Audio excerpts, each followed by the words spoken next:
Assalamu alaikum wa rahmatullahi wa barakatuh, and welcome back to our Tafseer class. If this or testing this microphone, can anybody confirm if there's sound?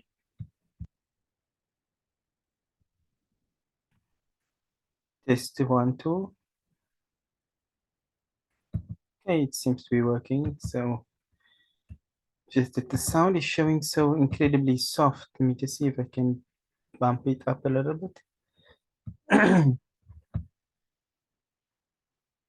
Okay, hopefully that's a little bit better.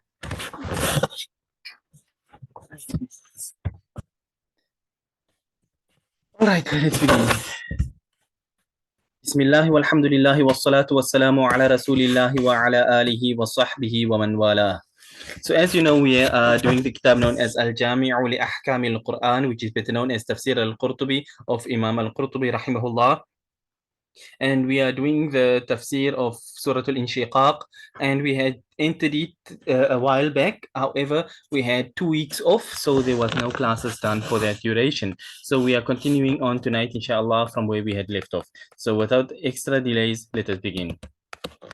So we stopped at the point he says, وَأَلْقَتْ مَا فِيهَا وَتَخَلَّتْ.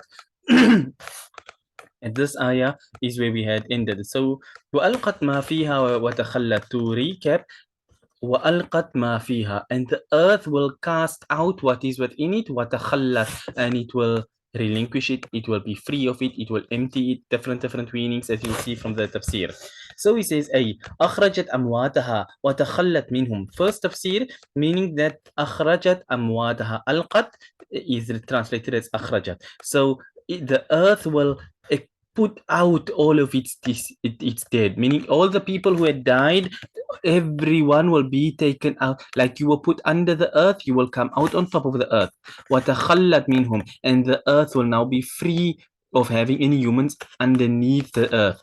In other words, this is referring now to the day of Qiyamah, the resurrection. So everyone who had died, every last one will come out of the earth and will be there for the they'll be resurrected for the day of the hisab, to be at the reckoning. وقال ابن جبير ألقت ما في بطنها من الموتى وتخلت ممن على ظهرها من الأحياء. Imam Ibn Jubair, Sa'id ibn Jubair, he said ألقت ما في بطنها من الموتى, that the earth will cast out the deceased that were all under it, what are in the belly of the earth. وتخلت ممن على ظهرها من الأحياء, and the earth will be free, the top of the earth will be free of all the living that was upon it. So in other words, the earth will be totally clear. There will be no humans on top, no humans underneath, so to speak. وقيل ألقت ما في بطنها من كنوزها ومعادنها وتخلت منها، أي خلا جوفها، فليس في بطنها شيء، وذلك يؤذن بعظم الأمر كما تلقي الحامل ما في بطنها عند الشدة. Another opinion of the says that ألقت ما في بطنها, so ألقت ما فيها وتخلت. Allah says it will cast out what is within it and be free, but Allah did not clarify what is being cast out.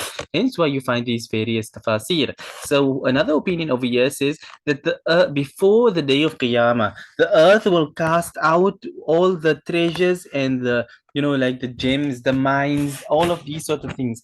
The earth will expose it all, and that is from the signs of Qiyamah as well, that the Euphrates will expose a mountain of gold, and so on and so forth, as the various narration makes mention of. So as time comes on, these sort of things happen. So closer to Qiyamah, the earth will give up all of its treasures.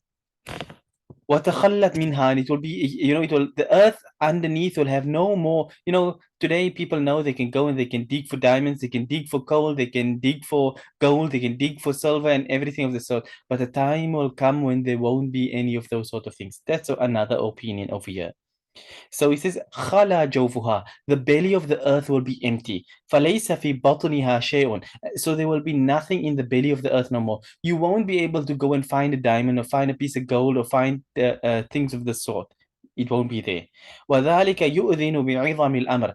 So here he's not saying before the day of Qiyamah as such per se, that the time period will pass by and there'll be no resources of the sort. No, he's saying that this is a result of the day of the trumpet being blown, so to speak. So with the trumpet being the sur being blown, it causes the people to come back to life. With the destruction of the world and all of these sorts of things. It's a serious thing. So he says it is on account of that the earth gives up all of its treasures. He says the example is like that of a woman who is pregnant, and when some calamity occurs, she miscarriages. She's protecting the child in her womb, but yet when such difficulty and such a calamity befalls her, she miscarries and she loses the child. So that's what he's saying over here. So the earth, so to speak, miscarries and loses all of the things inside of it, all its treasures, on account of the severity of the day of Qiyamah. That's basically what that line is saying. وقيل تخلت ممن على ظهرها من جبالها وبحارها.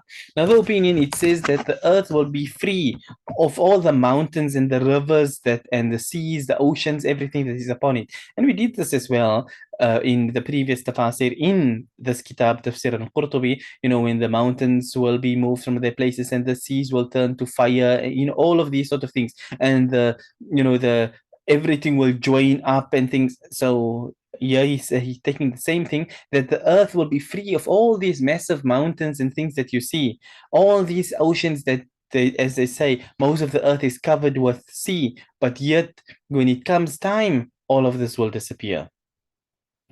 وقيل ألقت ما استودعت وتخلت مما استحفظت لأن الله تعالى استودعها عباده أحياء وأمواتا واستحفظها بلاده مزارعة وأقواتا. Another opinion here is ألقت ما استودعت.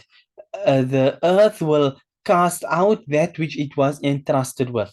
وتخلت مما استحفظت, and it will be free and let go of that which it was protecting. Because Allah Ta'ala had istawda'aha, Allah had entrusted the earth to at least given his servants, the believers, ahya wa amwata. Allah had given them to this earth. So while alive, they will be on top. When they are dead, they will be under the earth. So this is what the earth was entrusted with. And now the earth will give this all up because of the day of Qiyamah. واستحفظها بلاده مزارعة وأقواتا. And Allah had made the earth the protector and the preserver of the mazara, as you would say, all the crops and the vegetation and stuff like this here. So the carrots that were growing and the potatoes and the plants and the trees, all of this will be gone. So that is another opinion here, that once again, if you see one common thread that runs through all of this, it is that the earth will be left barren, that the earth will be one flat, straight piece of ground, that there will be no gullies and no ditches and no hills. It will just be one flat, straight piece of land. That's what you find as a common thread running through the various opinions. But moving on, he says, وَأَذِنَتْ لِرَبِّهَا أي في إلقاء موتاها. He says, وَأَذِنَتْ لِرَبِّهَا. And the earth, it obeys the command of its Lord. So, وَأَذِنَتْ لِرَبِّهَا فِي إِلْقَاءِ مَوْتَاهَا. The earth responds to Allah, that Allah had commanded it to give up all the people that are in its belly. So it gives them all up, and thus every human being that was inside the earth all comes back out on top. وحقت أي وحق لها أن تسمع أمره. And it is the duty of the earth to obey, and thus it is the right and the duty of the earth that it obeys the command of Allah. واختلف في جواب إذا فقال الفراء أذنت والواو زائدة وكذلك وألقت. Okay, now he's talking about from a very technical perspective over here. He speaks about the usage of the term إذا في جواب إذا. So إذا السماء انشقت, إذا السماء انفطرت, the word إذا. So you've got a sharat and a jaza in Arabic, from linguistics. So he says, Imam al-Farra, he said that adinat, and he says adinat is the, so Allah says إذا السماء انشقت وأذنت لربها وحقت, وإذا الأرض مدت وألقت ما فيها وتخلت وأذنت لربها وحقت. Now the wow, Imam al-Farra, he says it is a wow zaida, meaning an extra wow. It's like, we add it in for our speech to be more eloquent or whatever, whatever, but it's not, like you can say, how we would say is that it don't exactly make a difference to the meaning. That's what is being meant as Zaida. Because obviously, when Allah has put something in there, there's a benefit and a reason behind it, even if all the linguists in the world don't know it. But in any case, he says the same is now wa adinat. Wa adinat, wa huqqat, and where did it go? Wa alqat. So all this, he said the wow is a zaida, an extra. It's like it's not shart and jaza, or all that sort of stuff. قال ابن الأنباري قال بعض المفسرين جواب إذا السماء انشقت أذنت، وزعم أن الواو مقحمة، وهذا غلط، لأن العرب لا تقحم الواو إلا مع إذا حتى إذا، كقوله تعالى حتى إذا جاءوها وفتحت أبوابها. So anyway, Imam Ibn al-Ambari, he says, some of the Mufassirin have mentioned that the jawab, shart and the jawab, jaza, so to speak, إذا السماء انشقت وأذنت. So he says, they claimed, some of them, that the wow, the wa adinat, that wow is a muqhama, meaning something which is just added extra. But he says this is a mistake, because the Arabs don't add a wow except if they use the term like hatta idha. If they just say idha, then they don't add a wow as a zaida. They can add that wow if they use the word hatta idha. So he says, for example, you find in the Quran, Allah says hatta idha ja'uha wa futihat abwabuha. Hatta idha ja'uha futihat abwabuha. In other words, this wow is thus zaida, extra. So until it comes, and the doors are open, its doors are open. In other words, its doors are open. When the time comes, its doors are opened. When the time comes and its doors are open. In our English, the way we speak, we don't exactly see an issue because we can use it both ways in English, in our English at least, I should say. But nonetheless, he's speaking from an Arabic perspective over here. He says, so they use it with hatta idha. And he says also with lamma. كقوله تعالى فلما أسلم وتله للجبين وناديناه أي يا إبراهيم إلى آخر الآية. So he says in the ayah, فَلَمَّا أَسْلَمَا وَتَلَّهُ. So فَلَمَّا أَسْلَمَا تَلَّهُ لِلْجَبِينِ. If you understand it without the wow in this sentence and in this ayah over here, if the wow was not there, the sentence makes 100% sense without there being any issue. They call it a wawi zaida. So he says, فَلَمَّا أَسْلَمَا. When Hazrat Ibrahim and Hazrat Ismail alayhim salam, when they submitted to the command of Allah, tallahu lil jabin. This is talking about the time when Hazrat Ismail alayhi salam was now to be sacrificed and all of the sort of things. So, and he did this, or he did this. So you're saying that wow is zaida. And wanadaynahu. And we called him. In other words, Allah, when Hazrat Ibrahim alayhi salam now came to sacrifice Hazrat Ismail alayhi salam, Allah called him. When Hazrat Ibrahim alayhi salam came to sacrifice Hazrat Ismail alayhi salam, and Allah called him. Oh, Allah called him. You see the difference? In English, we don't exactly see it because we use the terms like this anyway in our normal speech. But it's showing that from an Arabic perspective, it's a wawi zaida. In fact, you can say it's an and zaida in English as well. Because if we say and or we don't say and, the meaning is still given 100%. But in any case, so moving on, it says معناه ناديناه والواو لا تقحم مع غير هذين. وقيل الجواب فاء مضمرة كأنه قال إذا السماء انشقت فيا أيها الإنسان إنك كادح. Okay, so completing the words from Imam Ibn al-Ambari, so he said that the meaning is ناديناه. So وتله للجبين ناديناه أي يا إبراهيم. So the wow is zaida. So he says the wow, this wow zaida, is never inserted except in these two cases. When you are using hatta idha when you are using lamma. So lamma and hatta إذا, then you have a wawi zaida. Otherwise not. So in this case, these people are mistaken when they said that this is a wawi zaida. That's what Imam Ibn Ambari have mentioned in this regard.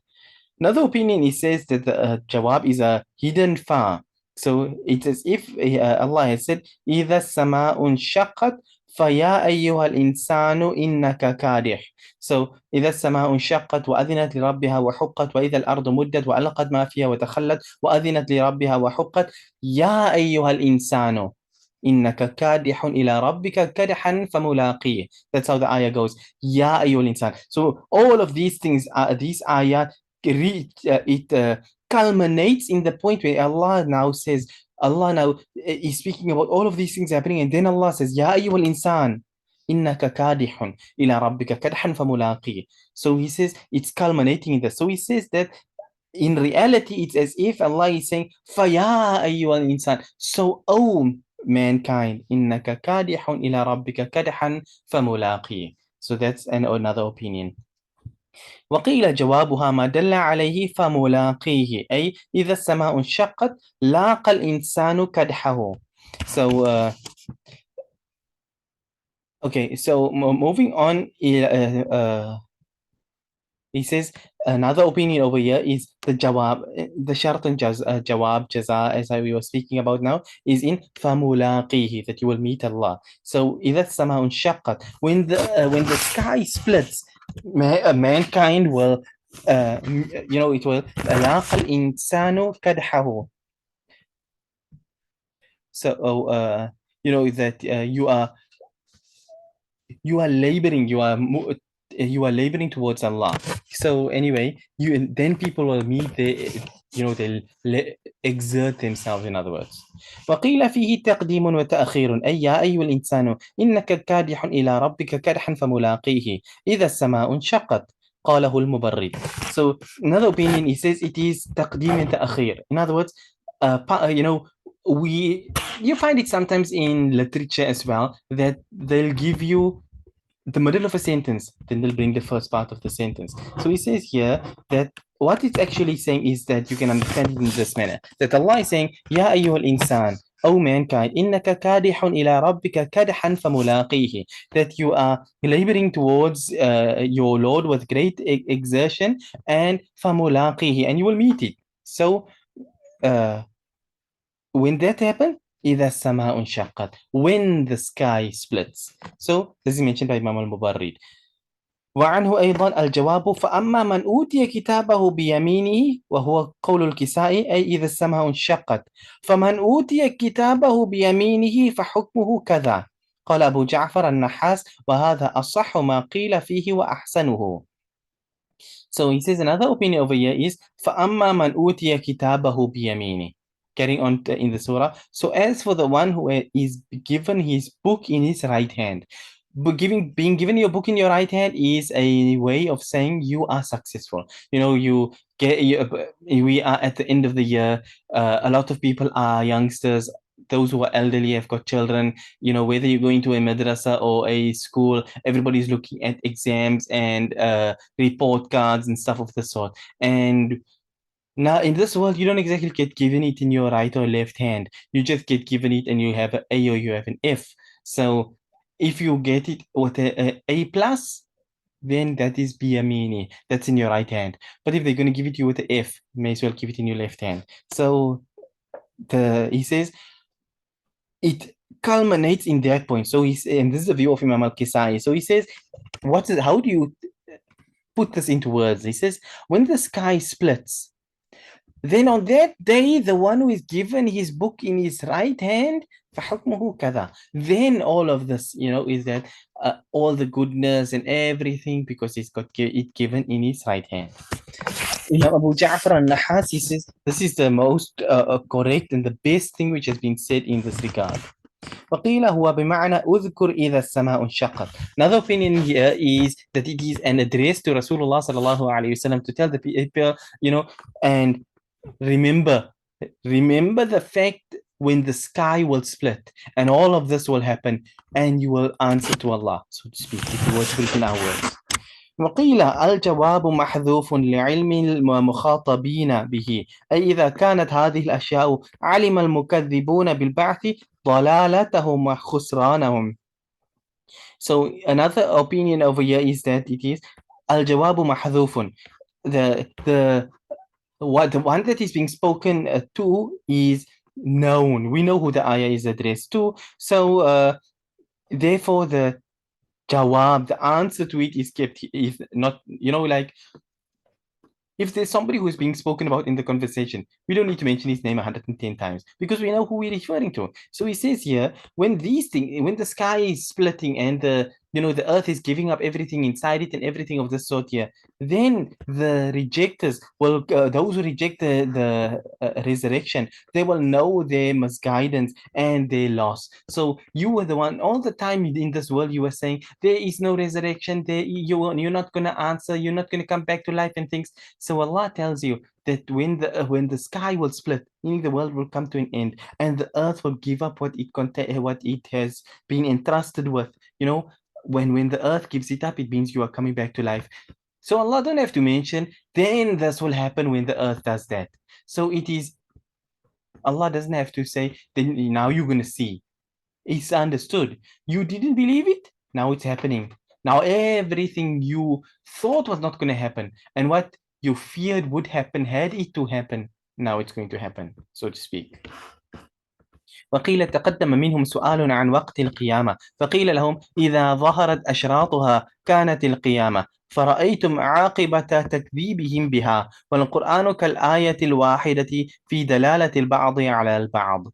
So he says another interpretation over here is تقدم منهم, they had come from the kuffar, the mushrikeen, a question about when exactly will Qiyamah take place. So it was said to them إذا ظهرت أشراطها كانت القيامة, that when the signs take place, that's when Qiyamah will take place. فرأيتم عاقبة تكذيبهم بها, then you will see the end result of their rejection of it. So yeah, sure, they're going to reject Qiyamah and all of it taking place right now. But when Qiyamah takes place and the sky splits and the earth splits asunder and the mountains are removed from its places and turned into dust in like scattered dust in the air, and all of these things are taking place, then those kuffar who denied the day of Qiyamah, that day they will know their loss. They will know that we spent all our lives saying this is never going to happen. Here it is right now. So he says the Quran is like one ayah, one verse, in the sense that one part explains another part. So it is known as Tafseer al-Quran bil-Quran. One part of the Quran explains another part of the Quran. It is not necessary that two ayat need to be one next to each other in order to relate to one another. One can be in Surah Baqarah and another one in Surah Mulk in the 29th para, and yet they can be corresponding to one another. That's the Quran. When you have a book which is written, a well-written book, then you can write, and when you're in chapter 79, you can make reference to something, and somebody who read the book from the beginning will say, this is relating to that part that I read 79 chapters ago. It was relating to that there. When you can wrap things up and show, you started at point A, you spoke about 4,000 different things in between. And when you end, people say nothing was actually out of place because you brought everything full circle. So not quite in those terms, but the Quran is in that manner, that nothing of the Quran is out of place. Nothing of the Quran is isolated. Everything is linked to another ayah, to another part of the Quran. So there's nothing which is one part of the Quran contradicting another part. Every part is in absolute harmony with the rest.